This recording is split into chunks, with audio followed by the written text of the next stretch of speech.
Melissa, are you ready for part 2 of the Ypsilanti Ripper?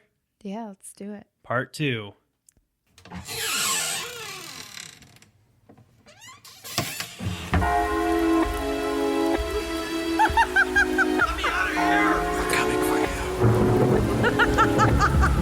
Welcome.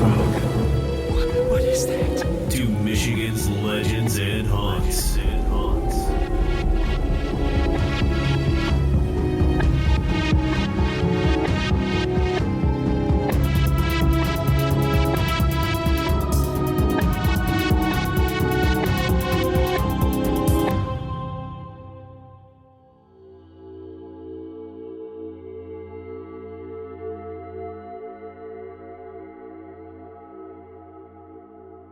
Warning. The following content contains graphic descriptions of actual events. Listener discretion is advised.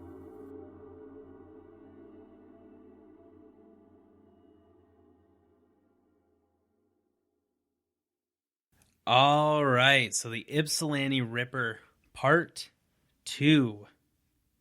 So we've had 2 murders so far out of 7. And let's keep rocking and rolling. So, the third murder is a girl by the name of Jane Mixer. She went missing on March 20th, 1969. She was a University of Michigan law student.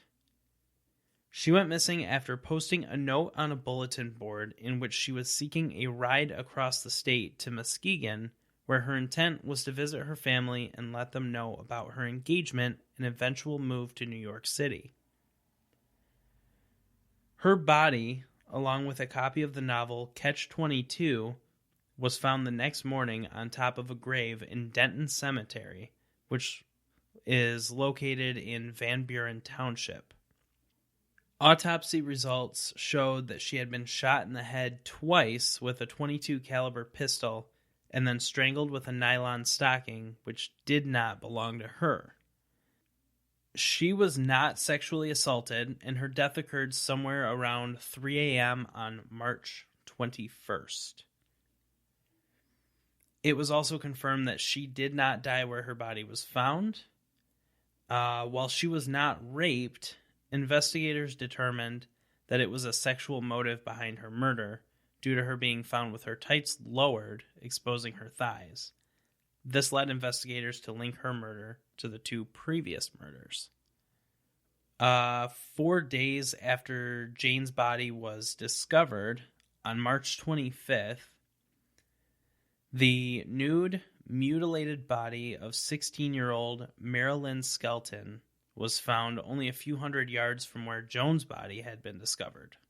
So Marilyn was last seen at a drive-in restaurant on March 23rd, and an autopsy revealed that the girl had died from numerous fractures to the skull, which covered 1/3 of her head, and those were inflicted by a heavy, blunt object.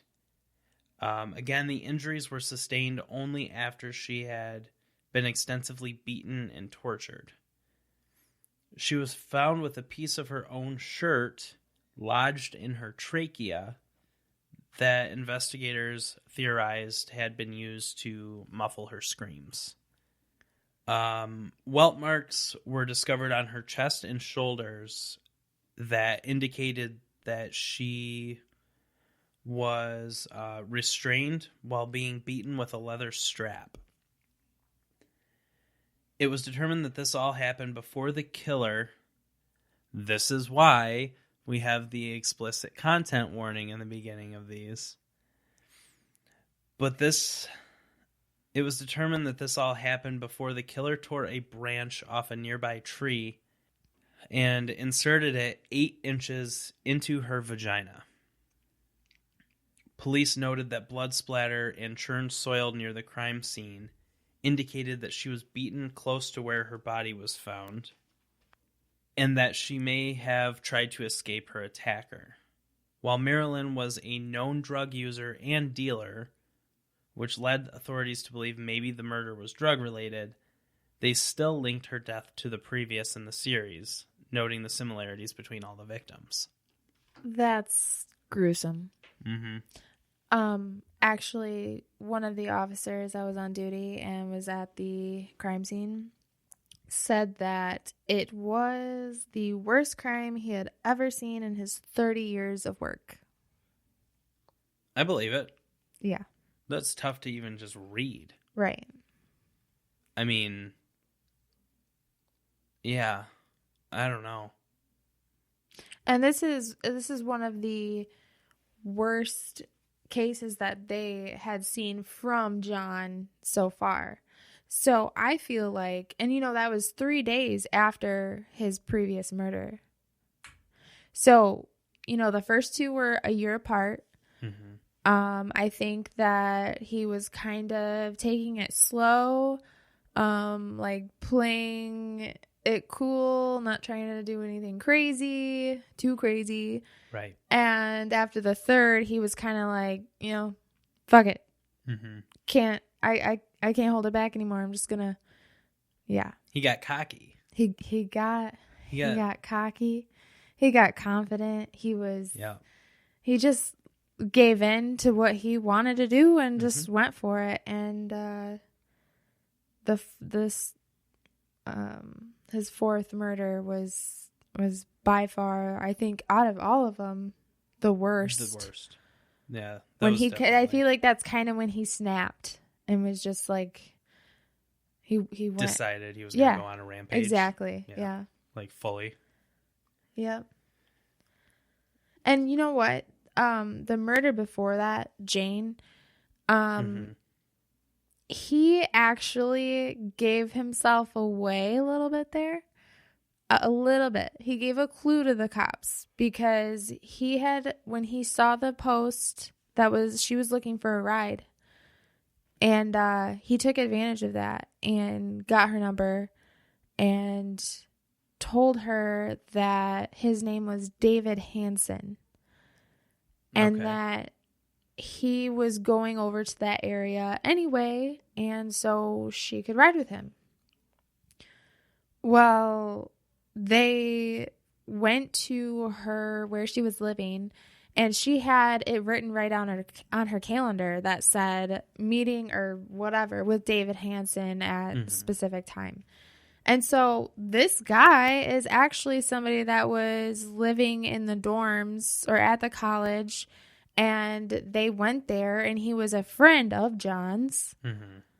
And everyone that they asked said, well, he acted in a play, and that's where he was. So he had a solid alibi. Okay. And that's when they realized, okay, so this guy must know him, must be like involved in this group of people in some way. And they were all, I think, living, I don't know if they were living with John or if they were just like part of the like frat or whatever that he was in college. But so, that's a major like giveaway to it's somebody that is in this college, somebody that knows these people. So, but they still didn't go question him. No. After that, they questioned, David and all the people in the house that lived with them and were friends with him and whatever, but they didn't even question him. And then, the fourth murder happened 3 days later. So I think that's kind of when things got a little more heated with the cops, though. After that, like, horrific scene with whatever her name was, Dawn? No. Marilyn. Marilyn, yes. Yeah. And I guess I didn't realize that she was a drug dealer. I didn't catch that. So I mean, it was in the same area, right? So they're just kind of linking all these murders to him. But yeah, there are little clues that he drops. Yeah. Here and there that easily give him away. Right. Well, and now he's also seeing himself as a serial killer too. Right. So he's leaving his calling card. Yeah. Like, all these women are being strangled with a nylon stocking or a piece of their clothing or their skirt, like the one girl, different things like that. So, yeah, I can't say that I think like these people do, as we talked about, but at the same time, I don't know. Leaving your calling card, I feel like, is... Yeah. If you want people to know, like, hey, yeah, this is all connected. It's all one person. It's me. I'm doing this. Well, but I feel like at some point it just leaves you vulnerable to being caught. I think that he was kind of proud of what he was doing and the fact that he wasn't getting caught. Right. And he just felt like he was invincible, so he just did whatever, and then he started getting sloppy. Mm-hmm. Yeah. I just can't. I'm reading this and I'm trying to put myself in his shoes, and I just cannot imagine doing these things to another human being. No. The most fucked up part about that is, now it's all fucked up, but the most messed up part is breaking the stick off and just, essentially raping her with a stick. For what reason? What? How do you get your jollies off doing that? I don't know. I don't understand it. But the police still have no leads up to this point. Right. So they just have, okay, these are all connected, which comes into play later on a couple of things. Yeah. But it wasn't until Maryland that the police department decided to form a full-out task force. Yeah. So they combined the 5 separate jurisdictions where the bodies were found, where the victims were from. They combined their resources and formed a task force to hunt down the killer and ensure that no more girls could be harmed. By April of this year, there were 20 investigators assigned to work on only the 4 murders. The task force did have their work cut out for them, as there was very, very little physical evidence beyond forensic reports and witness testimony. The physical characteristics of the victims and the methods by which were used to kill them. Each woman was found with clothing tied around their necks, like we just talked about, and in later reports were all found to be... So this makes things even more fucked up. And it might not seem terribly important right now, but it does come into play later. So it was found in later reports that all of the women were found to have been on their period at the time of their death. That's crazy. Mm-hmm. That's really, really odd. Mm-hmm. So these were the only common denominators that investigators had to go by. And these factors at least led investigators to determine that it was, in fact, the same person behind all of the murders. The fact that he had an issue with women being on their period, I don't know where that comes from, but there was an ex-girlfriend of his that came forward to talk about it, and she said that he was at her house once and she had mentioned that she was on her period, and he just flew off the handle. Shit. He left. Mm-hmm. He went crazy, got really upset and mad about it, and called her disgusting and left. He was known to dislike that. Yeah. And they're still not piecing it together. Right. But that may not be okay. I may be jumping the gun on that one, because that may not be information that the police had. It didn't. Yeah, that didn't come out until later when people were kind of coming forward and saying, this happened and that makes sense, So here's where our good buddy John gets even ballsier. On the early morning of April 16th, the body of a 13-year-old girl by the name of Dawn Basom was discovered on the side of a deserted road in Ypsi. Reportedly, she was clothed only in a white blouse and a bra, and she had been stabbed multiple times in the chest and genitals. She had multiple slash wounds across her breasts, butt, and stomach, and was then strangled to death with a 2-foot electrical flex, which was still knotted around her neck. Once again, like the others, a piece of cloth was found stuffed in her mouth. No definite evidence, however, was discovered that she had been sexually assaulted prior to her murder like the others. Reportedly, the last time she was seen alive was around 7:30 p.m. the evening before, when she was walking home from a friend's house, which was located barely a mile away from her own home.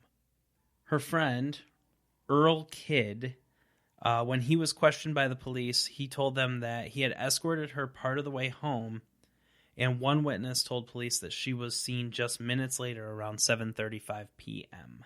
A deserted home near where her body was discovered is where police discovered an orange sweater that belonged to Dawn, along with broken glass in the basement that was consistent with broken glass on the bottoms of her shoes. Upon further investigation, police found another piece of clothing that belonged to Dawn, the same type of electrical flex used to strangle her, and fresh blood stains which indicated that this was where she was murdered. So, a week later, a detective conducting a routine sweep of the farmhouse discovered a piece of cloth from Dawn's blouse and an earring, which was later determined to belong to Marilyn Skelton. At the crime scene of a different murder. Mm-hmm. Wow. Mm-hmm. Both items were determined to have been deliberately placed at the scene, which meant the killer had returned and that the two murders were connected. See, that's what blows my mind. I'm going to stop myself right there. You have 5 murders. Yeah. That are connecting. Yeah. And you're still like, do, whatever. Right. Like, come on. Come on, guys. Yeah, the police were actually very upset about this. Understandably. They felt like he was taunting them. He was just basically rubbing it in their faces. Like, right. I mean, it's a joke, right? Like, here, I'm gonna plant this just so you can see, like, I did all of that too. Yeah. You know? Like, you're not gonna get me.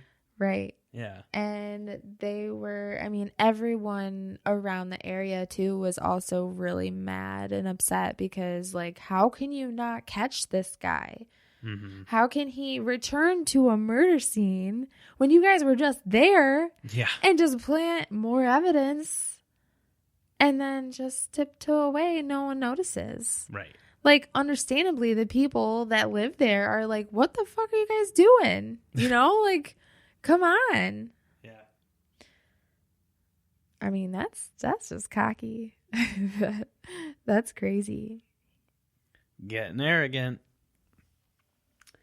So, it gets even better at the farmhouse because on May 13th, firefighters responded to a fire at the farmhouse that was due to apparent arson. When the fire was put out, investigators discovered 5 lilacs lying in a row, which led them to theorize that they represented each of the 5 murder victims. And at that point, I mean, everyone's probably just like, yeah, even more pissed. Like, seriously? He goes back again, and you're not even like, you would think that they would stick around, but they thought, well, he's not going to return a 3rd time. Right. That would be nuts. Who the fuck would do that? Maybe somebody that killed 5 people already and returned to, I think, most of the crime scenes. Yeah. The first one he did. Mm-hmm. Well, he always... I think that he returned most of the time. Most of them, yeah. Because he was moving bodies and different things like that. He was never leaving them in one spot. And now he's leaving fucking clues. Mm-hmm. What? Oh my So gosh. really, he is. He's just taunting the police Yes, at that point. exactly. He's making a mockery of them. He's making everybody like freak out. Mhm. And he's watching it all happen. You know, he's watching the news and like watching everybody like do all this stuff and freak out all about him. He would probably loved it. I mean, he did for sure. Like he was trying to keep trophies and shit, like pictures of his victims, just as a that is fucking crazy. Yeah, insane. Yeah. So, there's more. On June 9th, 3 teenage boys walking along North Territorial Road discovered the body of 21-year-old Alice Callum. She had disappeared just after midnight in the early morning hours of June 8th and was last seen walking home toward her apartment. I'd like to point out that he's also closing the gap, too, of when they are last seen to when they're found. Yeah. Because the first couple, I mean, we're talking a month. And then we're talking a week. Right. And then just a few days. You know, the first two were a year apart. The third, I think the third one was the girl that was shot with the gun. Right? Or the fourth? Fifth. No way. Fifth one. Yeah. Don Basom. But either way, yeah. Well, I think at that point he was starting to kind of think in order to not get caught, maybe do it quickly, make it happen and just get rid of it, just feed his needs of killing. And then, so he went and got a gun. That one stands out too because none of the other people were shot with a gun. No, and that was one thing that the police noticed too. Yeah. And that, I think, threw them off a little bit. Right. Too, because they're like, well, maybe these aren't connected now because it's not following the same pattern. Until he shows up with five lilacs. Yeah. And then lights it. That's, yeah. Yeah. It was him. Yeah. Yeah. So when the body was discovered by the boys, she was partially nude and had multiple stab wounds in her chest and abdomen, along with a gunshot wound to her forehead. Her neck had also been cut right through to her spine. Oh my gosh. And there was also a gunshot wound to her thumb, which led investigators to believe she had raised her hand instinctively to protect herself. She was also raped. However, it was unable to be determined whether this happened pre or post mortem. Oh my God. Who would fuck a dead body, dude? I don't know who would do any of this stuff. I don't know. It's just it's messed up. Sections of her clothing were scattered around her, just sprinkled. However, one shoe was missing. Oh, interesting. So through their investigation, police found her raincoat at a commercial gravel pit along with several dried blood spots, which indicated that she was murdered there and then her body moved. It was at this point that the reward offered for information leading to the conviction of the killer was increased to $42,000. Holy crap. Yep. That's a lot of money back then. Well, that's shit. It's a lot of money now, but yeah, it's a hell of a lot more in the 70s. Right. Or I'm sorry, in the 60s. Yeah. So here's where we throw a little bit of a twist in here. Yeah. So the police brought in a psychic because Weird. they're still very weird. They're so lost. They're They're like, we need a psychic in here to tell us what's happening. Exactly. They're like kind of grasping at straws because they've got nothing. They have evidence, but they don't have enough to try to catch somebody. So it was on July 21st of 1969, and this was at the request of the community of Ann Arbor. They're like, these guys don't know what the hell Yeah. they're doing. Get a psychic in here. Right. Come on. So, yeah, due to the lack of evidence for police to go on, a Dutch psychic traveled to Washtenaw County to generate a psychic profile of the killer. His name was Peter Herkos. He predicted that the murderer was a strongly built white male somewhere under the age of 25 who had been born outside of the United States and rode a motorcycle. What the hell? Right? What? Right? So Herkos also led investigators to the precise locations where the victims' bodies were discovered and revealed details about the murders that had not been released to the press. Wow. The information provided by Herkos did prove to be of little help in the investigation. However, it was also predicted that the killer would strike one last time.